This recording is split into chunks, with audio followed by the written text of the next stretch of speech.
4 weeks. That was the number. Not from a leak, not from an intelligence assessment, from the president himself, in a private dinner with Republican donors, a transcript of which was obtained and reported by Axios. 4 weeks, the president said, and Iran would be finished. 4 weeks, and it would be over. That dinner was 8 weeks ago. Iran is not finished. The war is not over. And what is happening right now, the phase that began in the last 72 hours, is something that none of the administration's public briefings described, none of the pre-strike intelligence assessments predicted in their unclassified summaries, and none of the senators who voted on war powers authorization were told to expect. 4 weeks became 8. 8 is becoming something that does not have a number yet, and the silence around what comes next is louder than anything the press conferences have said. Trump didn't just miscalculate the timeline. Trump didn't just tell donors one thing while briefing Congress with another. Trump activated a military engagement against a nation of 88 million people with the second largest natural gas reserves on Earth, a proxy network spanning 5 countries, and a 70-year institutional memory of surviving foreign military pressure, and told the people funding his political operation that it would be resolved in 4 weeks. He planned for a short, clean, displayable victory.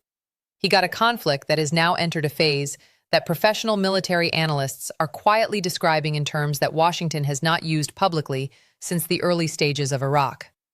And in the gap between 4 weeks and what is actually happening right now, the question that changes everything has arrived.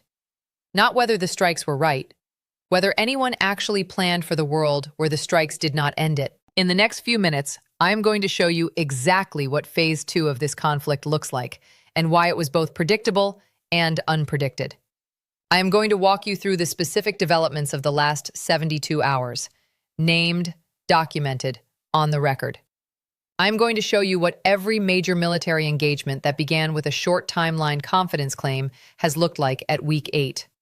And I am going to tell you why the world you are living in today is measurably more dangerous than the 4-week version the president described at that donor dinner, and what that means for you, your family, and your finances in very specific, very concrete terms. Imagine you hire a contractor and they tell you the renovation will take 4 weeks. Week 4 arrives. The kitchen is torn apart, the plumbing is exposed, and they tell you they found something unexpected in the walls. Week 6, they found something else. Week 8, they stop giving you a completion date and start giving you phases. At some point, the question is no longer when it will be finished. The question is whether the person who told you 4 weeks had any idea what was inside those walls when they started. Hold that thought. Because that is the question 4 senators, 2 former defense secretaries, and the Congressional Budget Office are all now asking simultaneously about Iran. Let us rewind the clock. Drop your answer in the comments right now. Was the 4-week timeline a genuine strategic miscalculation, or was it a deliberate political framing for a donor audience that was never meant to reflect operational reality? Let us rewind the clock. This did not start with a miscalculation. It started with a choice about what intelligence to use. In the weeks before the strikes on Fordo and Natanz, the National Security Council received 3 separate assessments of how Iran would respond to a direct attack on its nuclear infrastructure. The first assessment, from the Defense Intelligence Agency, projected a high-probability activation of Iranian proxy networks in Iraq, Syria, and Lebanon within 60 days, combined with a shift of remaining enrichment capacity to sites not reachable by existing American munitions. The second assessment, from the CIA, projected a medium probability scenario in which Iran chose strategic restraint in the immediate term, absorbed the damage, and began a years-long reconstitution program while pursuing retaliatory options through proxies over an extended timeline. The third assessment, from a contracted private intelligence firm whose identity has not been disclosed, but whose involvement has been confirmed by 3 members of the Senate Intelligence Committee, projected a rapid Iranian capitulation within 30 days, based on a model that weighted internal Iranian political pressure and economic fragility heavily. The administration used the third assessment to frame its public communications. It used the first 2 to plan operationally, at least in part. The donor dinner where the president said 4 weeks came from the third assessment. The 4 weeks came from the optimistic model. The optimistic model was also the least credentialed one in the room. Trump's entire public timeline was built on one catastrophic assumption embedded in that third assessment: that the Iranian regime, facing economic pressure and internal political dissent, would respond to military strikes the way a Western government in a similar position might respond, by recalculating costs, seeking an exit, and moving toward negotiation. That assumption misread something fundamental about the Iranian political system that the DIA had flagged explicitly. Authoritarian regimes facing external military pressure do not typically moderate. They consolidate. External attack is the single most reliable mechanism for suppressing internal dissent in a system built on the narrative of resistance against foreign aggression. The DIA said this in writing. The CIA said a version of it. The administration chose the timeline from the firm that said something different. And now, at week 8, the Iranian political system has not fractured. It has consolidated, exactly as the intelligence said it would. Receipt number 1. What Phase 2 actually looks like, documented and on the record. According to reporting confirmed by the Associated Press, the Wall Street Journal, and Israeli Defense Ministry statements, the developments of the last 72 hours include the following. Iraqi militia forces affiliated with Iran's Islamic Revolutionary Guard Corps conducted 3 separate rocket attacks on American forward operating bases in the Al-Anbar province, the most sustained proxy attack on American positions in Iraq since 2020. No American fatalities in those strikes, but 4 service members were wounded and 2 were medevaced. In Lebanon, Hezbollah, which has been in a calculated stand-down posture since the beginning of the Iran strikes, conducted a drone reconnaissance operation over northern Israeli territory at a scale and profile that Israeli defense sources describe as a pre-targeting survey. Not an attack, a survey. The difference matters. A survey means they are selecting targets, not yet striking them. And in the Persian Gulf, Iranian fast attack boats conducted harassment operations against commercial shipping in the Strait of Hormuz on 2 consecutive days, the first such sustained commercial shipping harassment since 2019. These are not isolated incidents. This is the activation sequence that the DIA described in its assessment that the administration did not use to frame its public timeline. The 4-week model did not include this sequence. The sequence is happening anyway. Receipt number 2. The 4-week claim itself and the documentary record. Here is the part that should make your blood boil. The Axios transcript of the donor dinner, published and not disputed by the White House, shows the president saying, and these are his words from the transcript, that Iran would be, quote, completely finished as a threat, within 4 weeks of the operation beginning. That is a direct quote from a document the White House did not deny. Now compare that to what the Defense Secretary told the Senate Armed Services Committee in a classified session the following week, a session whose existence has been confirmed by the committee chairman and whose general substance has been described publicly by 2 attending senators. According to those senators, the defense secretary told the committee that the operation had no defined completion date and that the timeline for achieving the primary objective, degrading Iran's nuclear infrastructure below a threshold of operational concern, was conditions-based, not calendar-based. Conditions-based, not calendar-based. The president told his donors 4 weeks. His own defense secretary told the Senate Armed Services Committee the same week that there was no calendar. Those 2 statements were made by the same administration in the same week about the same military operation. That is not a messaging inconsistency. That is a lie with a timestamp. One of those statements was true. The other one was for the donors. If this is documenting a gap between the public framing of this conflict and the operational reality in a way you have not seen assembled this clearly anywhere else, you are already ahead of most people trying to understand what they are watching. There is still more. The historical parallel that everyone in Washington is thinking about and almost nobody is saying on television, and the specific numbers on what Phase 2 costs you directly. Hit subscribe right now. This channel does the structural analysis that the daily headline cycle cannot sustain, and the next development in this sequence is already in motion. Now compare what the president said at that donor dinner to what the professional military establishment is saying in the spaces where it speaks honestly.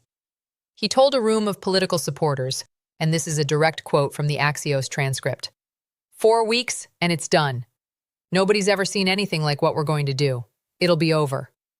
He said this to donors at a private dinner, while his own defense secretary was simultaneously briefing the Senate that there was no calendar.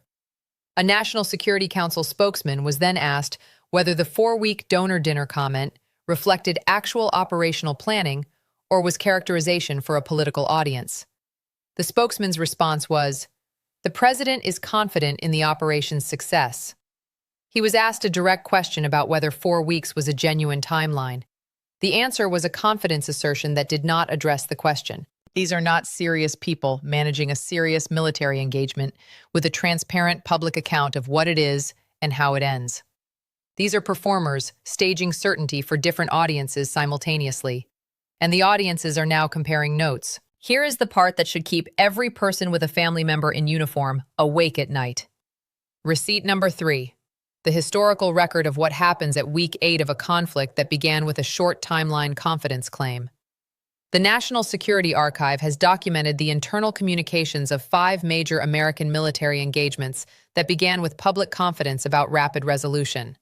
Vietnam, 1965. Secretary McNamara's private assessment at week 8 described a conflict that may require years, while public statements continued to describe imminent resolution. Lebanon, 1983. Week 8 of the Marine presence in Beirut preceded the barracks bombing by 11 weeks. Somalia, 1993. Week 8 of Operation Gothic Serpent was 2 months before the Battle of Mogadishu. Iraq, 2003. Week 8 was the week the Mission Accomplished banner flew, and also the week the first serious organized resistance began forming in Anbar province. In each of those cases, Week 8 was not the end of the short operation that was planned. Week 8 was the beginning of the long operation that was not. The pattern is not classified. It is in the historical record. It is available to anyone who looks. Week 8 of the Iran operation is now. And the 72-hour activation sequence, proxy attacks, Hezbollah survey drones, Strait of Hormuz harassment, is the pattern announcing itself again. Now let us look at what the structural contrast between the stated and the real reveals. One side said 4 weeks. The other side said conditions-based. One side briefed donors. The other side briefed the Senate. One side performed certainty at a political fundraiser. The other side testified to no calendar in a classified room. One side is managing the narrative. The other side is managing the actual conflict. One side is talking about week 4. The other side is living in week 8. One side claims this is almost over. The other side is medevacing service members out of Al-Anbar. One side told you what you wanted to hear. The other side is what is actually happening. There is one image from this past week that captures the entire story. The president, at a rally, 3,000 miles from the nearest American forward operating base in Iraq, telling a crowd that Iran has been defeated, that it's essentially over, that America won. And on the same day, at a military hospital in Germany, 4 service members wounded in Al-Anbar rocket attacks are receiving treatment for injuries sustained in a conflict the president just told a rally was essentially over. One side is the rally, the other side is the hospital. Both are real. Only one of them is being shown on the screens at the event. So what does this actually mean for you? Not for defense analysts, for the person watching this. If you have a family member serving in the United States military, active duty, National Guard, or Reserve, here is the specific and documented mechanism. There are currently approximately 2,500 American service members in Iraq and 900 in Syria. They are operating under force protection rules of engagement written for a pre-Phase 2 threat environment. The 3 rocket attacks on Al-Anbar in the last 72 hours represent the opening of the proxy activation sequence the DIA predicted at the 60-day mark. The 60-day mark from the initial strikes is in 9 days. The DIA's projected activation timeline and the actual observed activation timeline are now synchronized. What that means in plain language is this. The threat to American service members in those forward positions is escalating on the schedule the intelligence predicted, while the public communications from the administration continue to describe a conflict that is essentially resolved. Your family member is in an escalating threat environment that the president is describing at rallies as a victory. Those two things cannot both be true. One of them is what the medevac helicopters know. If you hold retirement savings with any energy sector exposure, and most broad market retirement funds do, because energy is embedded in virtually every major index. Here is the specific number. At current commodity pricing, a sustained closure of the Strait of Hormuz for 30 days would push Brent crude to between $115 and $145 per barrel, according to Goldman Sachs, J.P. Morgan, and the International Energy Agency's published scenario models. The Strait harassment operations that began in the last 48 hours are not a closure. They are the opening moves of a pressure campaign that Iranian commanders have used before. Incremental escalation designed to raise the risk premium on Gulf shipping without triggering a direct military response. Every percentage point increase in the Gulf disruption risk premium translates to approximately a $1.20 increase in the price of crude. At the current risk premium pricing, you are already paying more for everything that moves by truck.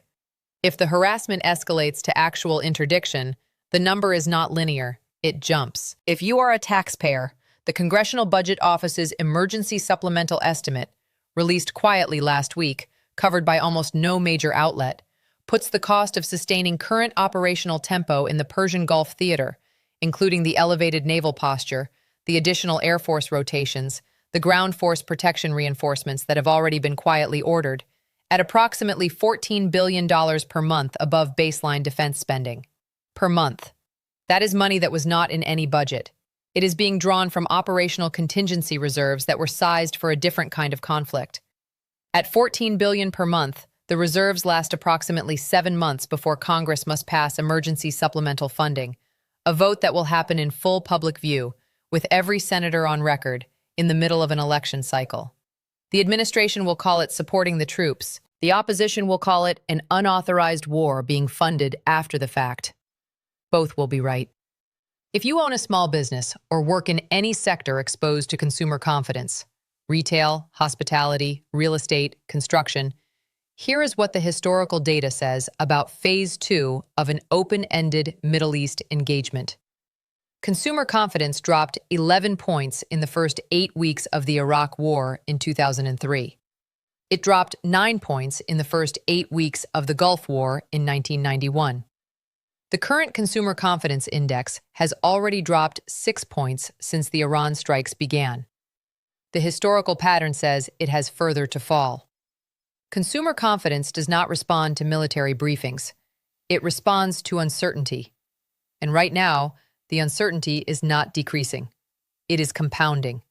Because the 4-week timeline has expired, the conflict has entered an unpredicted phase, and the people responsible for managing it cannot agree on what success looks like or when it arrives. The administration is on television saying the operation is succeeding, Iran is weakened, and anyone describing this as open-ended is undermining national security. The Al-Anbar rocket attacks are not undermining national security. The Hezbollah drone survey is not undermining national security. The Strait of Hormuz harassment operations are not undermining national security. The $14 billion monthly cost overage is not undermining national security. These are documented operational realities that exist simultaneously with the victory narrative. The press conferences describe one world. The medevac helicopters, the commodity markets, the CBO estimate, and the DIA activation timeline describe another. Both worlds are real. Only one is being shown at the rallies. Here is the hard truth. No one in the American military or intelligence community expected this to be resolved in 4 weeks. No serious operational planner, not one, would have put 4 weeks on a timeline for an engagement with Iran. The DIA said 60 to 90 days for proxy activation. The CIA said years for reconstitution. Even the optimistic private intelligence firm that produced the 30-day capitulation model did not say 4 weeks. 4 weeks was not a military assessment. 4 weeks was a donor dinner number, a political confidence assertion made for an audience that needed to believe the operation was bounded, controlled, and almost over. The people who needed to believe that were not in the chain of command. They were writing checks. And now, the checks are cashed, and the 4 weeks are gone, and Phase 2 is here. Exactly as the serious intelligence said it would be. The moral verdict is this. The men and women in those forward positions in Iraq and Syria deserve a commander-in-chief who tells his military the same thing he tells his donors. They have not had that. And the cost of that gap is being measured right now in a military hospital in Germany. Where does this go from here? I see three paths. The first is the long grind. Phase 2 stabilizes at an elevated but manageable level of proxy harassment, below the threshold of direct escalation, above the threshold of resolution. The straight operations continue at low intensity. The Al-Anbar attacks continue intermittently.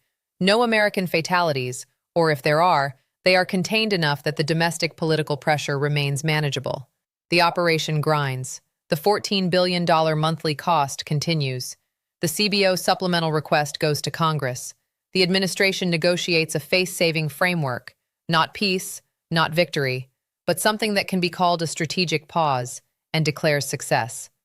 Military operations draw down without formal conclusion. The conflict does not end. It is managed to a level where it can be ignored. But even in this best case, the proxy networks activated during Phase 2 do not stand down. They return to a lower operational tempo, but retain the capacity, the weapons, the trained personnel, the established coordination to reactivate. The infrastructure of Phase 2 is permanent. You cannot unactivate a proxy network by declaring a strategic pause. The cost and the capability remain after the press conference says it is over. The second path is the escalation trigger. One of the proxy attacks, in Iraq, in Syria, in the Gulf, produces American casualties at a scale that creates irresistible domestic pressure for direct response. Not 4 wounded, not a medevac, flag-draped coffins. At that point, the decision calculus changes entirely. A president who has described the operation as essentially over is suddenly managing American combat deaths in a conflict he told donors would last 4 weeks. The pressure to respond is enormous. The options available for response all carry escalation risk. And the military commanders who have been operating in an environment where the political leadership cannot agree on the objective, remember the 5 shifting war goals in Rubio's briefing, are now being asked to escalate inside a strategic framework that 4 senators could not characterize with confidence.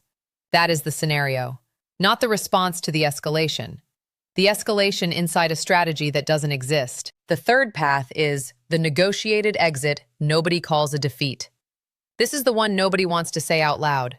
A back-channel communication, through Oman, through Qatar, through a European intermediary, produces a framework in which Iran agrees to a verified pause in enrichment activity in exchange for a cessation of American strikes and a partial relaxation of sanctions. The administration calls it a historic diplomatic achievement. Iran calls it a restoration of sovereignty under pressure. The enrichment capacity that was dispersed to hardened sites during Phase 2 remains. The proxy networks activated during Phase 2 remain. The yuan oil arrangements signed while Washington was distracted remain. The Russian energy framework remains. The petrodollar erosion remains. And the president who told donors 4 weeks signs a document at week 14 or week 20 and calls it a win. You would normally say that no president would accept a framework that leaves Iran's long-term nuclear capacity essentially intact after authorizing strikes specifically to eliminate it. But normal left the building a long time ago. And there are no more guardrails. None. What there is an election cycle. And an election cycle has its own timeline. It is not 4 weeks. But it is not forever either. And everyone in Washington knows exactly when it arrives. Here is what I know for certain. Regardless of which path this takes, the 4-week framing is dead. It died at week 5. What replaced it is not a new timeline. What replaced it is the absence of a timeline. An operation that is now openly described by its own defense establishment as conditions-based with no calendar, conducted under a legal authorization that 4 senators couldn't identify, in pursuit of an objective that Rubio could not define consistently in a single 90-minute briefing, at a cost of $14 billion a month that was not in any budget, in a phase that no public briefing predicted. That is not a successful military operation running slightly behind schedule. That is a military operation that has entered the territory where the historical record is uniformly grim. Week 8, Phase 2, no exit, no calendar, no agreed objective. The men and women at those forward positions deserve better than that. And so did the people who were told it would be 4 weeks. Trump told donors it would be 4 weeks. His own defense secretary told the Senate there was no calendar. The DIA told the administration 60 to 90 days for proxy activation. Phase 2 arrived at 63 days. The rally said, essentially over. The medevac helicopters said otherwise. Right now, the only calendar that matters is the one that counts how many days we are past the 4-week promise, and what the world looks like from inside that gap. Did the administration actually believe the 4-week timeline when they said it? Or was it always a political construct for a donor audience? And the serious planning was always built around something longer and harder. And when the flag-draped coffins come, not the wounded, not the medevacs, but the coffins, will the people who said 4 weeks, who called this essentially over, who told a fundraiser room that nobody had ever seen anything like the success they were going to have, will they still say it was worth it? And if this reaches month 6, month 9, month 12, with no defined endpoint and no agreed objective, what does American credibility look like to the allies watching, and to the rivals who already made their moves while we were busy? Drop your answers in the comments. I read every one. Subscribe, because the next 72 hours are going to determine whether Phase 2 holds at the current level or escalates, and this channel will have the structural analysis ready before the spin cycle knows what to call it. This story is not slowing down. Do not look away.